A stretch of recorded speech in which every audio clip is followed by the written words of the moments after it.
Dana White's Contender Series 2022 Week 4 predictions and confident picks. Confident picks will be at the end of the video, but we got Paull and Esteban Ribovics in the main event right there. Two guys with crazy power and finishing ability. Co-main events, sorta, I guess we can call it that. Ivan Valenzuela and Claudio Ribeiro. Two guys with good finishing ability. Again, I'm expecting a lot of finishes on this card.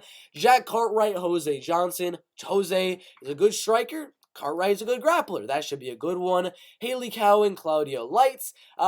Two girls with striking, not the best on the feet, but they both have some decent wrestling as well. Nazim, Sadykhov with some very good power in his hands, taking on Hassanzada with some good wrestling and grappling. But let's get into the first one here in the lightweight division. Nazim, Sadykhov and Ahmad, Suhail, Hassanzada in the lightweight division. Both 28 and 26 years old. Not sure the height or reach of Nazim Sadykhov, but I assume it's around the same as his opponent Ahmad Suhail Hassanzada from Afghanistan, but he's got some power. I mean, 2 knockout wins in a row, not against the best competition, but I mean, neither guy's really going out there taking on legit guys, but his takedown defense has definitely improved in the past, and he is training with some good guys that have some good wrestling and grappling over there, with his coaches being Ray Longo and Pete Sell, some pretty solid wrestlers and grapplers. But this fight right here, I do think is going to be him going out there trying to defend the takedown, sprawl, and brawl. That's exactly what Nazim Sadykhov is going to be doing here, is just a sprawl and brawl game plan against Ahmad Suhail Hassanzada. And Ahmed going out there, exactly what he's going to do is look for the takedown, look for the rear naked, look for the punches from mounts, and just look for the finish on the ground. That's the only way I can really see him winning this fight.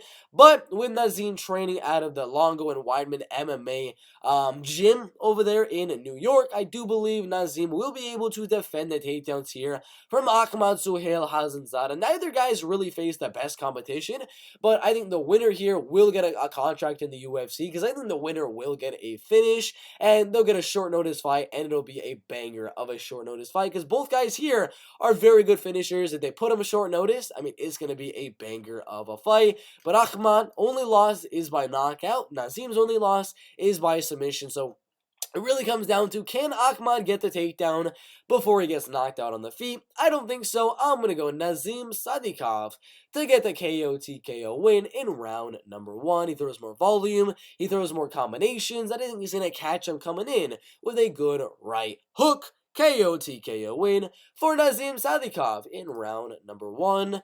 Hailey, Cowan and Claudia Leite in the bantamweight division. Not a fight I want to predict. Not a fight at all that I want to predict. Hailey, Cowan and Claudia Leite, super duper low level. I mean, I think the winner of this fight does not deserve to be in the UFC.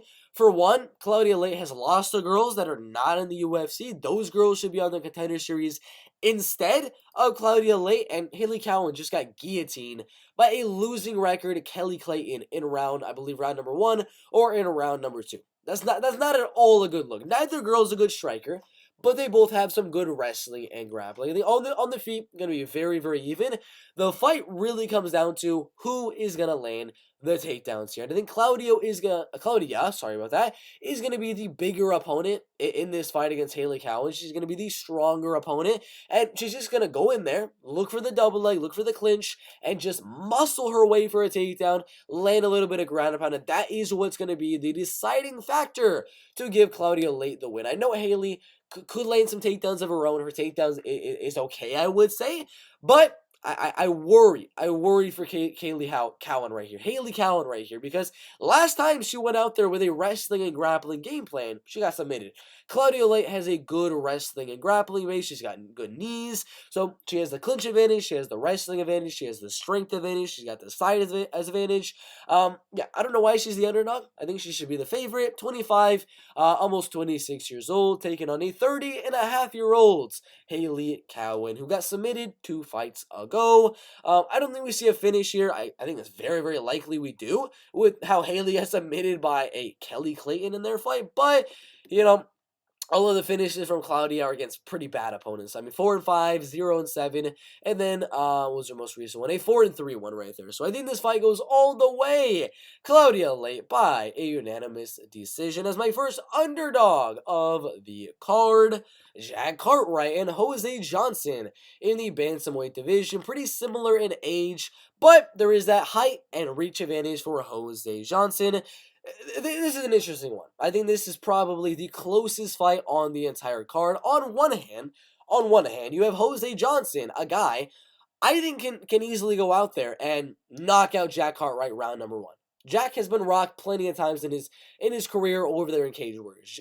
Jose Johnson has a heck of a lot of power. Going out there, getting a submission win on Mo Miller, which was really good, and then knocking out Delano Perry right there. The dude has power, got good jab, and a very, very powerful straight right and right hook on the feet. That's his only way of winning, in my opinion, because the way he's lost fights, he got knocked out by Mano Martinez, and then he got out wrestled for a very, very long time against Ronnie Lawrence. I think that's kind of what this is going to be. Kind of like how Ronnie Lawrence was able to go out there, eat a few shots in the feet, close the distance, get the takedown, and grind to a decision here.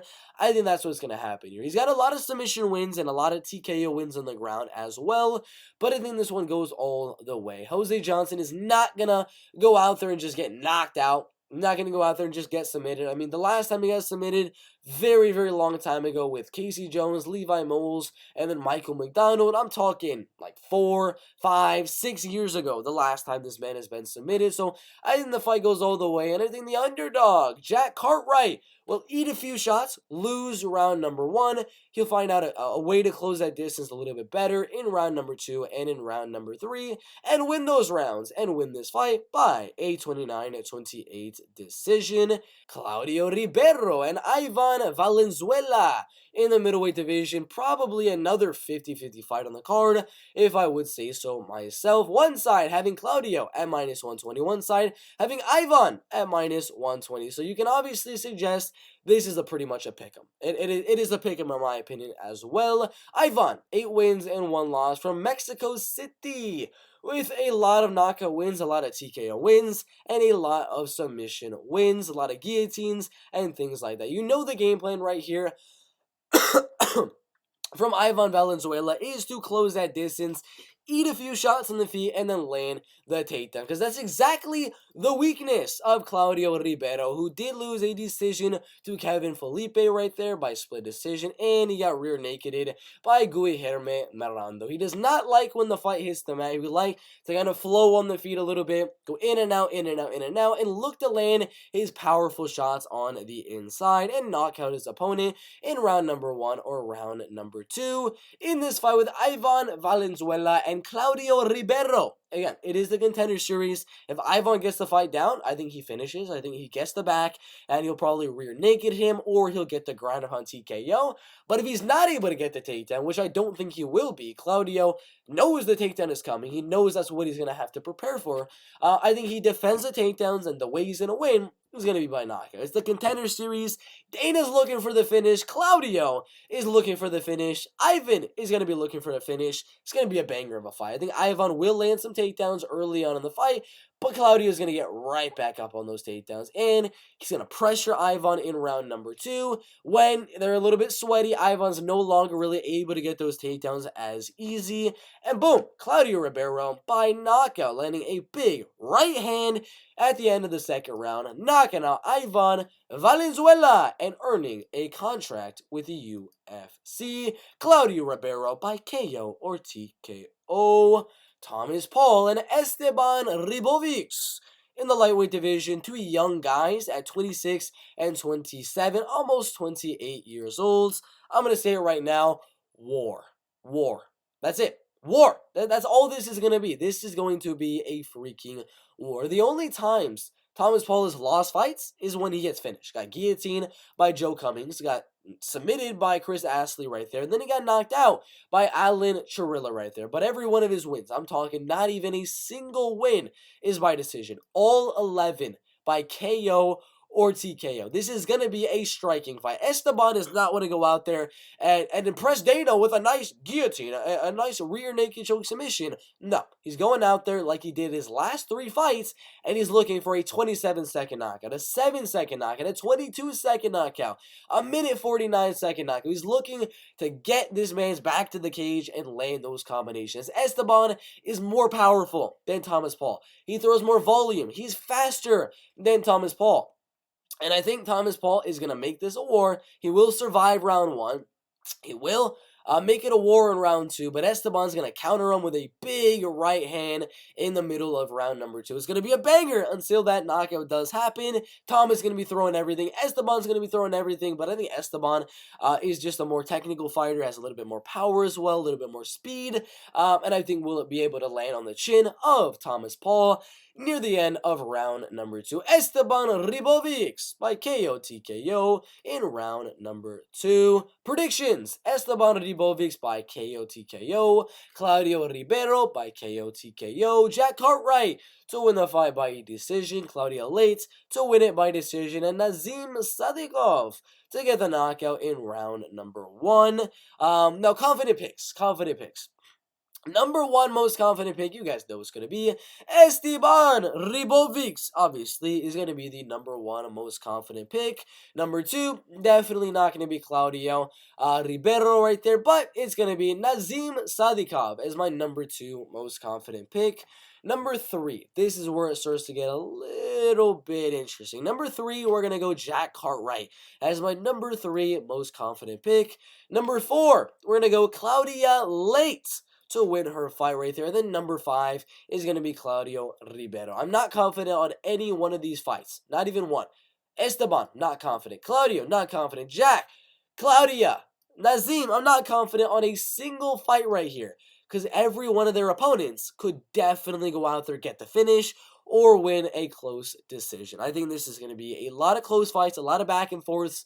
Number 1, Esteban. Number 2, number 2, Nazim. Number 3, Jack. And then number 4, Claudia. With number 5 being Claudio Ribeiro. What do y'all think? Those are the predictions. Those are the confident picks as well. We got 2 underdogs, Claudio Leite and Jack Cartwright. Put your prediction down below. Make sure to like, make sure to subscribe, and we'll see you in the next video.